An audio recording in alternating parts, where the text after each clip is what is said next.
اي والله طقها بوجهها ودارت العين وصاحت يا ابويا وين يا حسين. اي والله غبت ويا عني يا ابو الغيره غبت ويا والنار وصلت للصواوي. شالتها زينب عليها السلام تقلها عمّا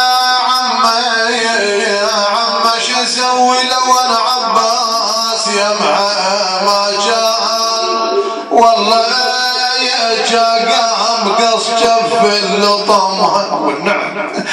انا شبيدي على العلق ومنايم علمها. راحت رقية هناك بعد مسير يقول هناك بالخلد رأت أباها في الرؤيا. عادة انه واحد يشوف له بالرؤيا يشوف له أخ يشوف له أب يشوف له صديق يشوف له أخ، لازم بالرؤيا يسولف وياه. شفت بالرؤيا سولف. رقية لما رأت الحسين بالرؤيا سولفت له ما سولفت. تقول له شلونك يا بعد القلب وشلاي كم يوم مر ما قاعد وياي. يما شلونك يا بعد القلب وشلاي ويا كم يوم مر ما قاعد وياي. بويا تعرض انا تعرض واغص بشربة الماء. اسمع تغيرها. تقول ابويا ظل ما تدري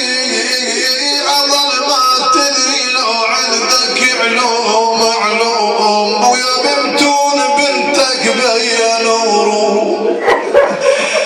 بويا تلجي من الهدوم انا وحق شاربك تلجي من الهدوم. حقها يا رقية. يقول صار الضجة. يزيد قال شنو الخبر؟ قال طفلة شافت ابوها وهي الطلبة. قال هذا رأس الحسين ودوا له. هنا الخطبة الأفظع جابوا رأس الحسين مغطى بمنديل. قالت عمّا ما هو جوعان ما طلبت طعاما. شالوا المنديل من على رأس الحسين رأته الطفلة.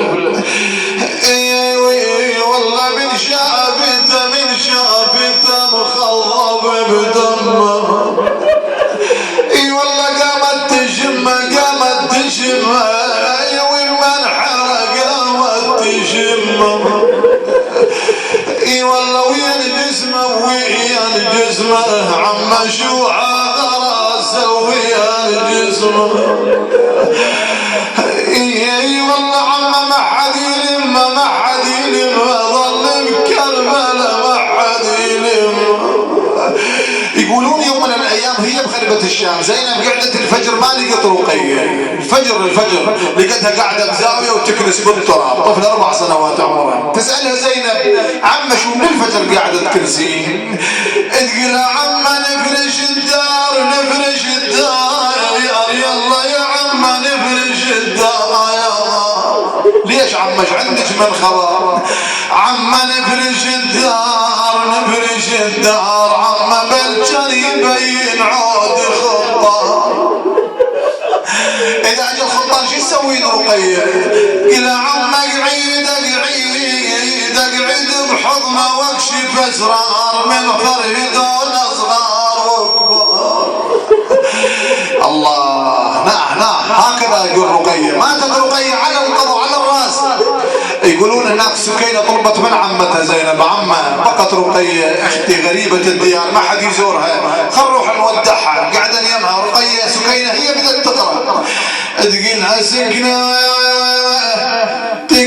تعنيت لي اجب اخت الحسين اريدك واريد وياي تمشي. اي والله عدما تظلين خويا وخلافنا عدما تظلين. باكر ان شاء الله تعالى انت الله يرزقك زيارة الحسين يوم 40. بس اذا رحت 40 سويها مثل ما تستقبل زينب 40. مرة واحدة زارت اخوها طلعت من الشام وجاية للحسين لكن قبل لو توصل الكربة تقول له عم علي ما في شوفوا القبور من بعيد اعطيني خبر عمها. ليش عمها؟ تقول له حتى استقبل القبور، استقبل كربلاء. زين العابدين لما شاف القبور من بعيد اخذ بالبكاء. قال زينب عم ما هذا البكاء؟ قل له عم وصلنا المقبرة، عم وصلنا يا هذيك المقبرة وذولاك عم ما بيهم عدل يردنا الوطن، يا عم يرجعون لو نقطع الظن. بعد ماكو هيهات الملاقى بعد هيهات، ما يرجع الغايب ولا يرجع المات. ذبت نفسها زينب من على ظهر الناقة، وجت فاتحة ذراعيها حافية القدمين وتصيح زينب. شو تصيح طلع؟ تلقوني تلقوني يا حسين قوموا تلقوني، خويا وعلى الضيم قلبي ناشدوني، ويا راحن عيوني راحن عيوني، انا ودعتك راحن عيوني. الزينب الزينب تصيح بقلب محزون، تدلوني على خيي ويا المدفون. اي والله ما يلعيون ما يلعيون، ولرش تراب قبره ما يلعيون. وصلت زينب الالقاب، علقت بنفسها على قبر المولى ابي عبد الله. زين العابدين خاف على عمته زينب، قل له اخويا انا جيتك ولقيت القبر مسدود، اظل الوجه فلا رد الردود.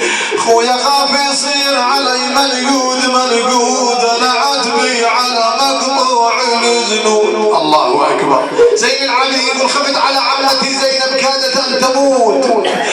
قل له عم خليني يظل هنا يا عمه، يا ابن ارتاح الصيوان يمه.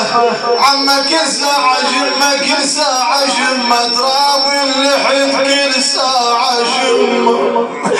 لكن واحد يتفل شاب يتفل ابن يتفل ام يتفل اب، جنازة عزيزة عليه ويرجع بعد الدفن يلقى الدار اهلها. وين اهلها؟ الدار موحشة، اين صاحبها؟ شايف لما تخرج الجنازة من البيت مثل ذاك الاخ، واحد من الاخوان هكذا يقول طلعت جنازة اخوي من الدار وعيني تلاحقها، بس بمن يلاحقها بهذا البيت؟ يقولها مرة يا شيال النعش على محمر عزيز وفرقته يا ناس، عزيز وفرقته يا ناس. اشوف انا ولو كل عام بس لا يندفع الحذر الوطي. هذه مصائب عاد تمر على الانسان، يرجع على الدار ويشوف الدار خاليه. شوف زينب لما اجت الدار شافت بالدار تذكر